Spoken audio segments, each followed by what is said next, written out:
بسم الله الرحمن الرحيم الحمد لله رب العالمين aad iyo aad baan u soo dhaweynayaa shirkadda isgaarsiinta ee Golis gaar ahaan qaybteeda suuqgeynta oo hadda halkan nala joogta waxaan runtii uga mahad celinayaa shirkadda Golis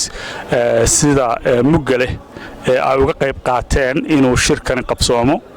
shirkani waa shir aad u balaaran waa shir dad badan isugu yimaadeen oo dadweyne iyo mas'uuliyiin iyo madax sarsareba leh waa shir runtii indhaha Soomaalida iyo indhaha caalamkuba ay ku soo jeedaan sharaf bay noo tahay hadaanu nahay dawladda Puntland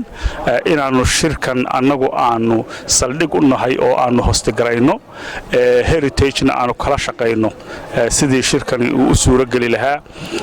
hawlkan lagu shirayo iyo waxyaabaha ku hareeraysan oo dhan hawl badan baa gashay hay'ado fara badan oo kuwa khaas loo leeyahay iyo shirkado waaweyn iyo hay'adaha dawliga ah runtii tacab badan baa ka galay shirkadda Golis waxay ku jirtaa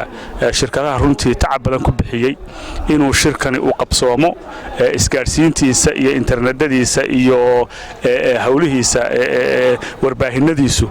inay gaaraan meesha loogu talagalay oo ay dadku la socdaan qayb weyn bay ka ahayd aad iyo aad baan ugu mahad celinaynaa waxaan kale ugu mahad celinaynaa shirkadda Golis sidii ay uga qayb qaateen wada shaqeeyeen wasaaradda caafimaadka qayb uga ahaayeen taabagelinta call center-ka ama meesha ay dadku soo wacayaan marka ay isaga shakiyaan xanuunkan COVID-19-ka waxaanuna ka filaynaa inay sidaas oo kale nagala shaqeeyaan waxyaalaha muhiimka ah ee wasaaradda caafimaadka ka dhiman si ay xanuunkan safmarka ee COVID-19-ka ay ula dagaalanto hadii la haydmo waxaan ku soo gabagabeynayaa mar labaad aad iyo aad baan ugu mahad celinayaa shirkadda Golis